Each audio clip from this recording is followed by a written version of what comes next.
Well, good morning everybody, or afternoon or night, whatever time it is in your part of the world. This is Steve here at Winterbourne Workshop. Today on the lathe I've got a lump of olive ash, rather a nice looking piece of wood. I've already done a couple out of this same lump and the grain is absolutely amazing. So as you can see, I've already got it mounted up on a Vicmark screw chuck. And the bottom's going to need, the bottom's going to need some flattening out. It's a bit of a mess. It was actually cleaved and not sawn. So so it's about 11.5 inches across. So what I shall do is get the bottom sorted out, get a tenon on it and spin it round, and then see what we can get from it. Okay, well I'm back again, freshly ground 50-degree profile gouge. I use this on most of my gouges, to be honest. That seems to be a general all-rounder. Spin it up, see what speed we can get. It'll be fairly unbalanced to start with, I would imagine. We've got it to just over 400. Pull the curtain across, everything getting covered in chippings.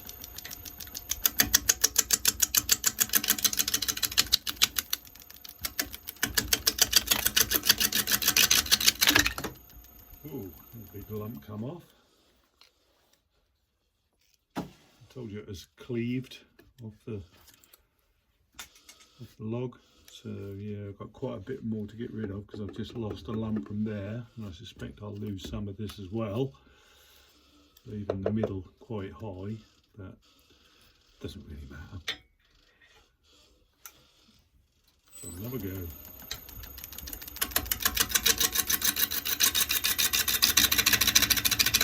So I find this scoop and cut is the best one when you're getting started on the bottom.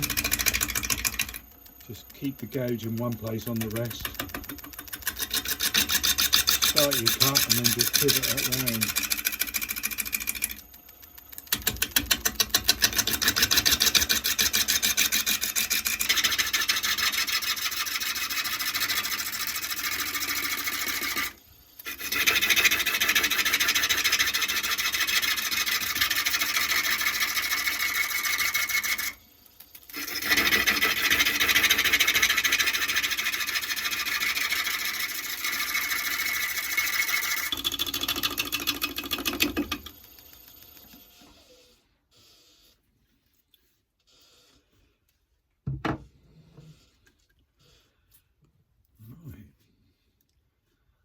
Let's try moving the camera, see if you can get a better view of what I'm doing.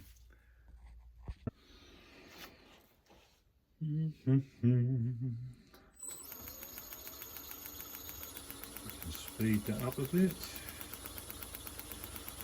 480.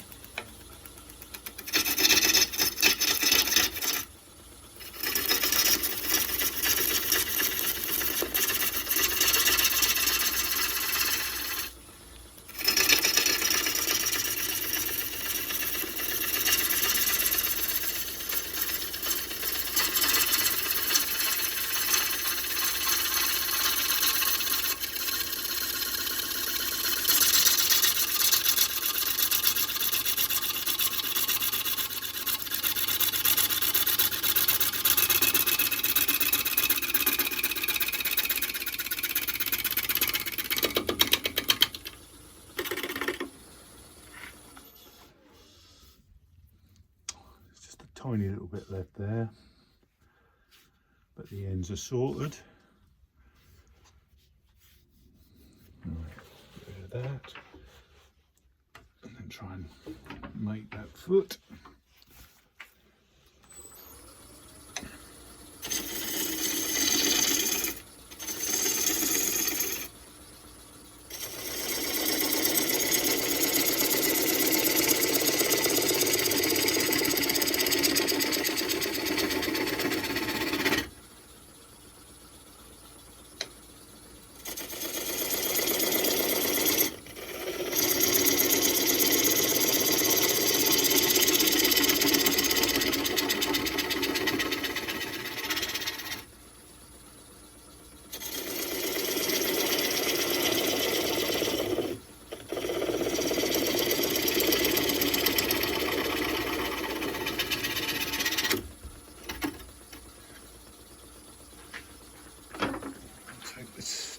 cardstock away. I'll get rid of that last little bit. Going carefully with that because this is just on a worm screw. And obviously there's bark on the top, so it's not as tight as I'd like it to be.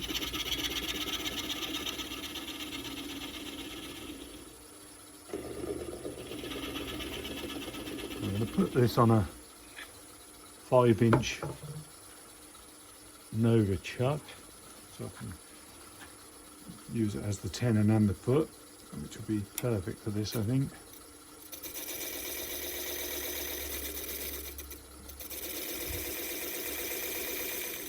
So I can't see.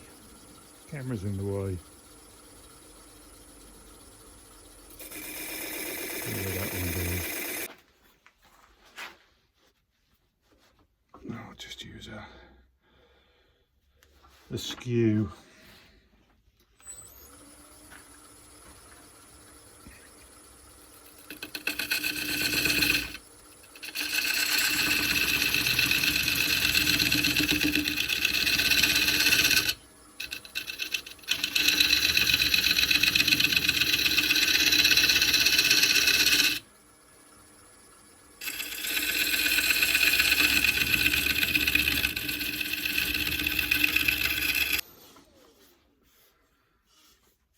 Lovely.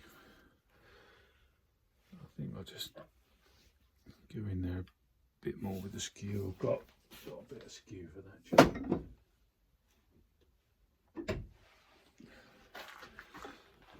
Much smaller, but it's got a sharper angle on it, so I can get in there a bit better.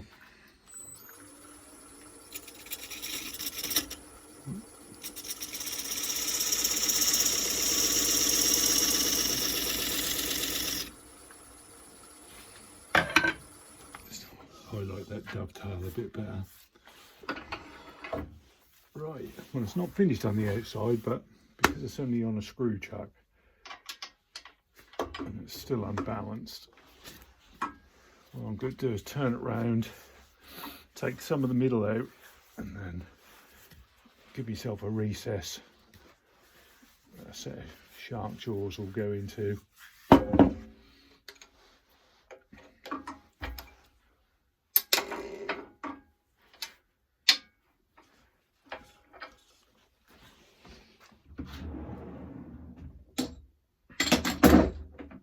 I know that some people don't like to keep changing jaws, but it doesn't really seem to affect anything too much, I don't think. So this tenon will be slightly oversized, and that gives me the opportunity to make it a bit smaller when I turn it back round again. I've got it on a more of a solid hold, and then I can reduce it to the correct size. Right, so now let's get some of the middle out.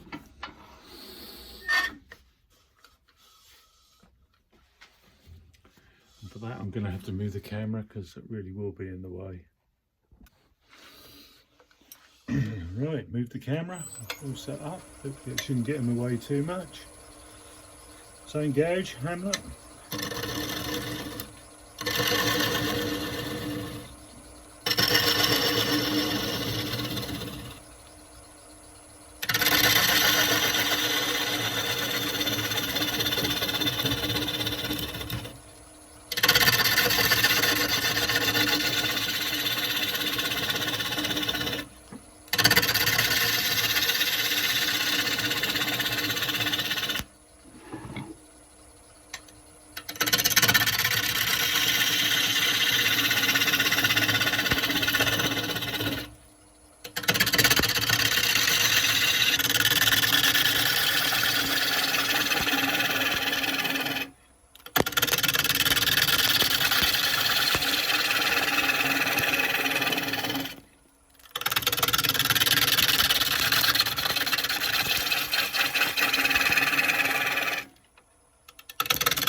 So what it looks like.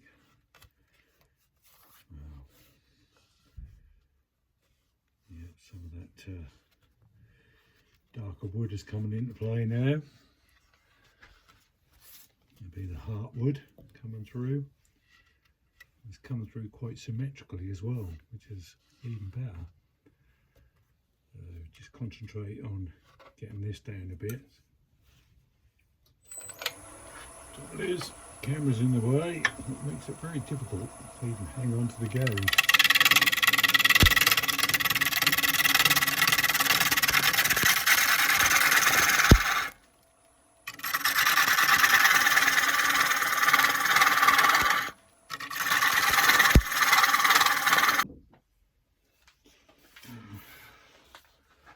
Where do I need to be? I can actually use this chuck I've already got on here because I haven't gone in too deep. Yeah, about there. Raise the tool rest a bit.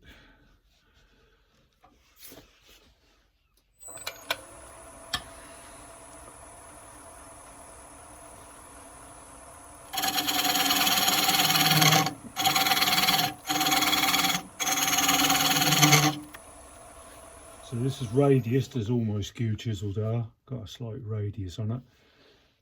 That bit of wood. So you don't get all of the wood at the same time. I just find it more controllable when you're using it and spindle turning. Right, so I've probably got 2 mil there. I'll just go in a bit more, sorry about that. So this camera's right in the way.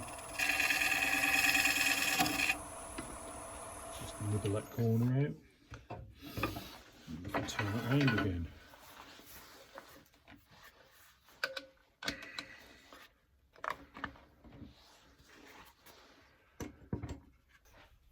Right, here we go again. See what we can do with the speed.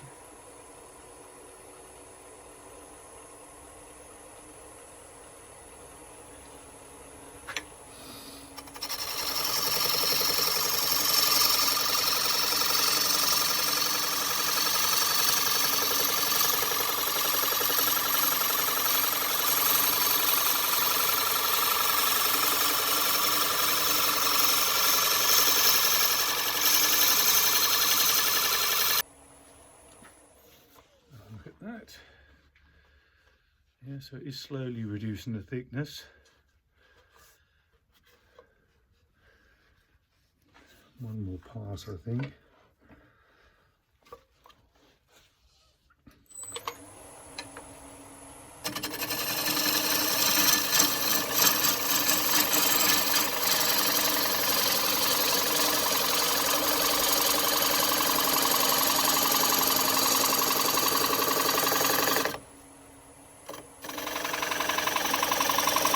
Scrape that bit, it's just too bouncy, but for the rest of it it's worked pretty well. So I need to get that foot reduced a bit,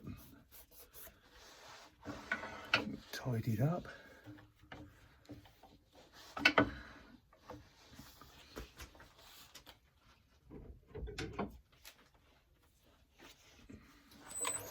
Spindle gauge again.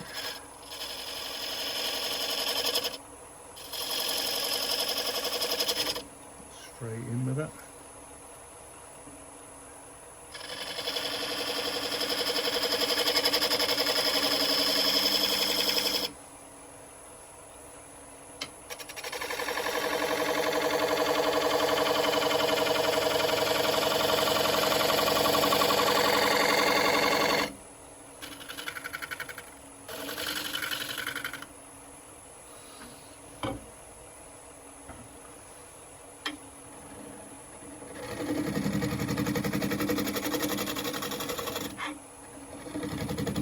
Feels of that, I don't think it's going to be very pretty. I've got that knot in there, so I'm not going to clean that up too well with anything much. So what I'll do is sand that away. Yeah, right.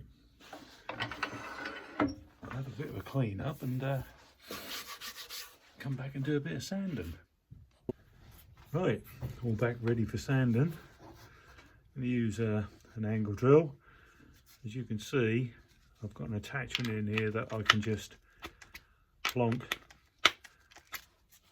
sanding bits into, and I've got multiple sanding bits for each grit. It just makes it so much quicker, a little bit more expensive, but yeah, we'll get on and do a bit of sanding, which I won't show you much as usual. Starting off at 120.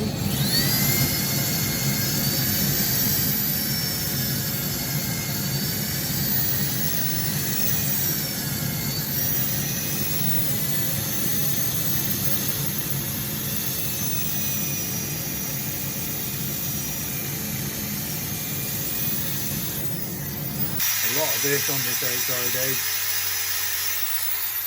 It's just too bouncy, and I'll end up rounding off the leading edge of the bark, which I have a little bit already there, and I don't want to do that. So I'll be doing lots more of that, and I'll bring you back when I'm finished. Right, sanding's all finished. I'm not going to put a finish on it yet. I'll do that at the end. Not going to be a shiny finish on this, so I use an amazing product called Lock Skin Hemp Oil. I might have mentioned previously that on a dry wood it really soaks it in. It takes about 24 hours to cure. You can buff it up. They also do a wax as well, which is again all natural. Yes, I'll put a few coats of that on. Bring up the tool rest. Just lost a little bit of bark there, and a tiny bit there, but I don't think it's going to be too bad. See how much closer I can get this tool rest.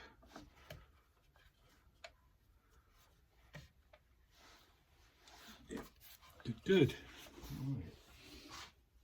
Let's get a fresh bowl gauge. And by working on the outside to get this to the same thickness as this means I haven't got to go inside to do it. I can yeah, just make things a bit easier.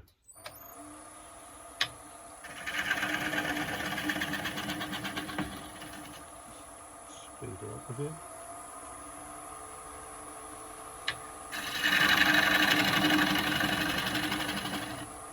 Running at 700.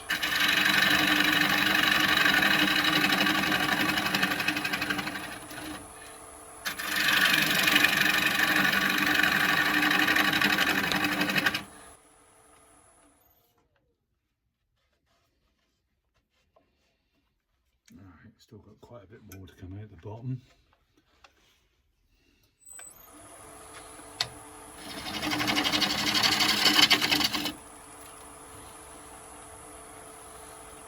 Tighten that tool rest up a bit.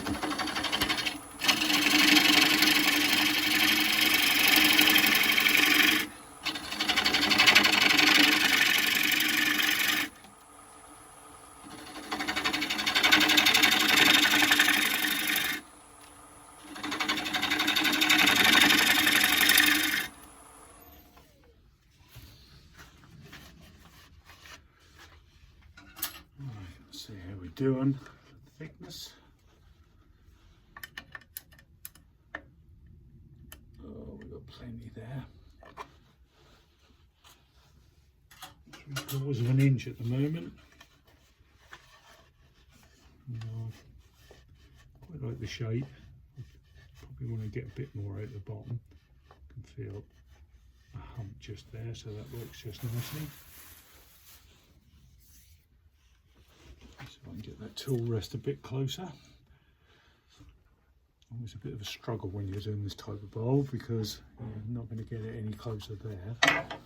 I've got one of those curved tool rests, but I just find they get in the way of themselves. And get in there okay.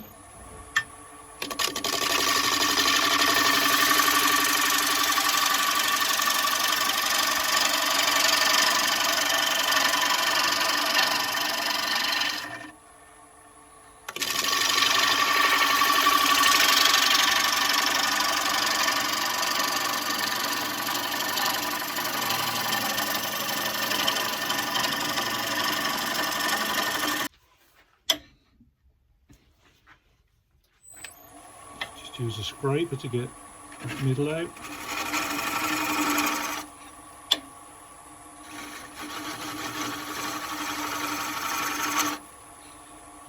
This is not negative rate, so you need to make sure you don't get less than 90 degrees on your cut. Just raise the toolbar, the tool rest, so that you start off at central when the tool is lifted at the handle end.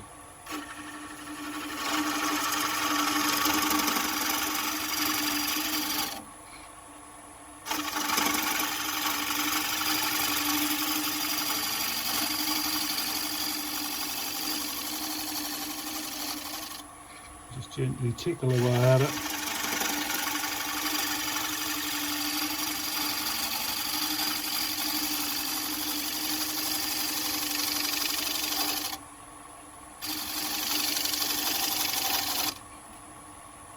Does tend to clog up a bit.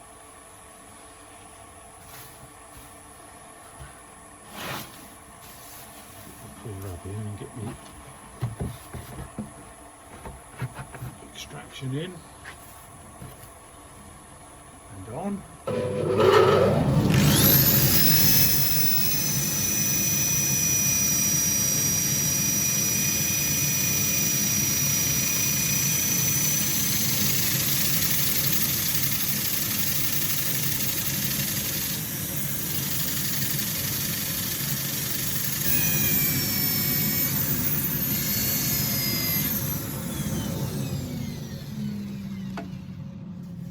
So there's going to be lots more of that.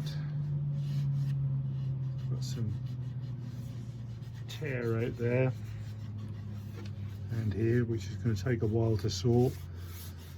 I don't think there's any point in trying it with a gouge because it's quite bouncy, so it's just going to bounce the gouge about. So I'll be back when I've finished. Right, so here we are. There's some Lockskin hemp oil. This stuff is just lovely.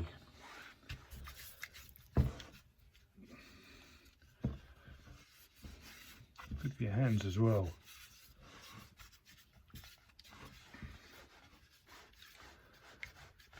And so in a green bowl like this, it just slows down the drying process. So hopefully it'll warp and not crack. With any luck. I just need to get a brush.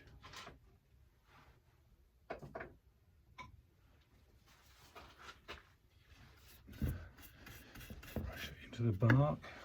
Get some in a pot.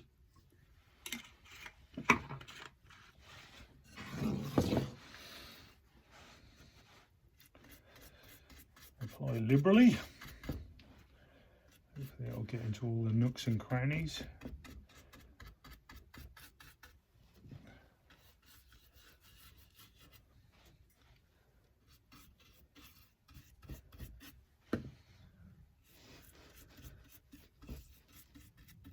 Not sure if this stuff can be purchased outside the UK. I know it certainly can inside the UK.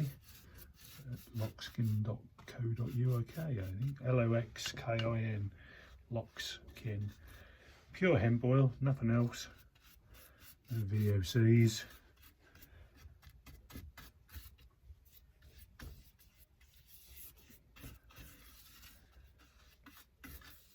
I'll just leave that for a day. Cheap brushes keep losing their bristles. Get some of that excess off, do it on the outside.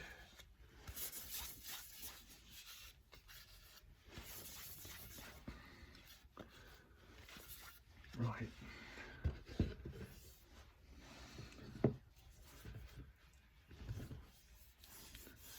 And that really brings out that grain in this ash.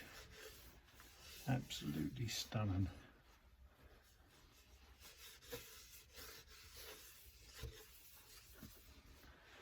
I do like ash, especially green ash.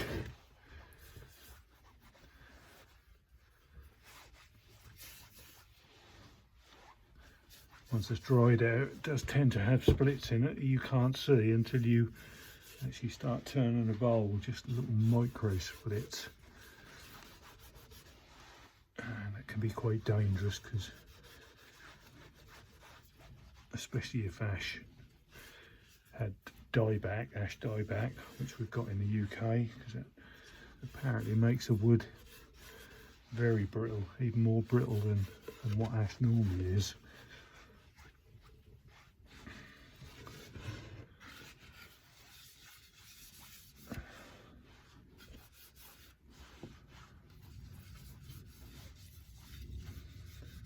I've used this stuff for wet sanding as well, and that works quite well. Got a particularly punky bit of wood,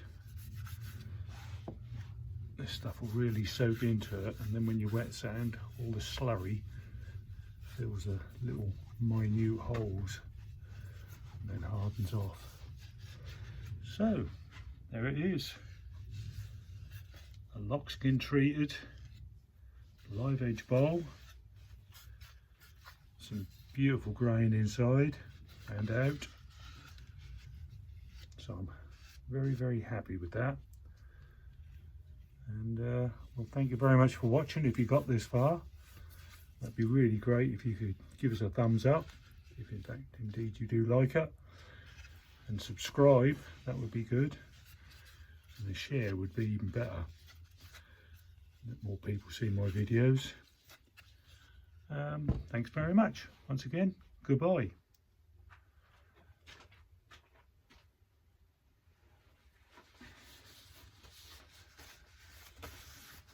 Can't turn the camera off yet, my hands are covered in oil.